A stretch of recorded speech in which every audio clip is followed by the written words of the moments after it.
তো দেখো বন্ধুরা, আজকে আমি রুই মাছের পোনা বড় বড় নিয়েছি। এখানে আদা রসুন বাটা, পেঁয়াজ বাটা, একটু দই নিয়েছি। দিয়ে এবার একটু লবণ দেব,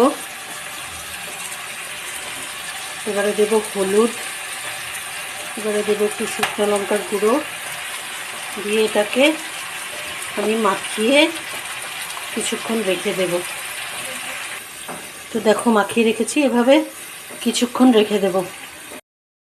একটু এখানে লেবুর রস দিয়ে দেব।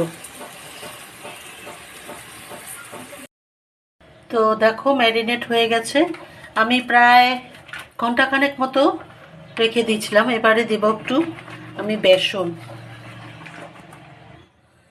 আর দেব একটু চালের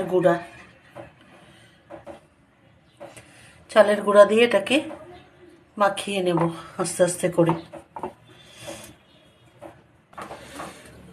দেখো মাখিয়ে রেখেছি, এবার একে একে তেলের মধ্যে ভাজবো। তো কড়াইতে তেল দিয়েছি, বেশি করে দিয়েছি, একটু ডিপ ফ্রাই করতে লাগবে, কমিয়ে কমিয়ে ভাজবো। তো তেলটা আমার গরম হয়ে গেছে, দেখো এখন এক এক করে মাছটা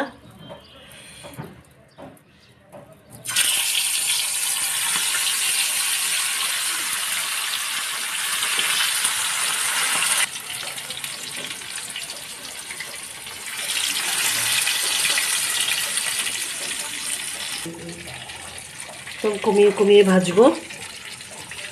তো তেলগুলো দিয়ে দিই উপরে।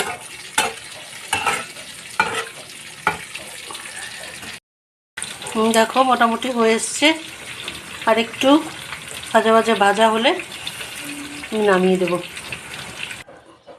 তো এই যে দেখো হয়ে গেছে আমার মাছ ভাজা। তো কেমন লাগছে বন্ধুরা, কমেন্ট করে জানিও। ওকে, টাটা, বাই বাই।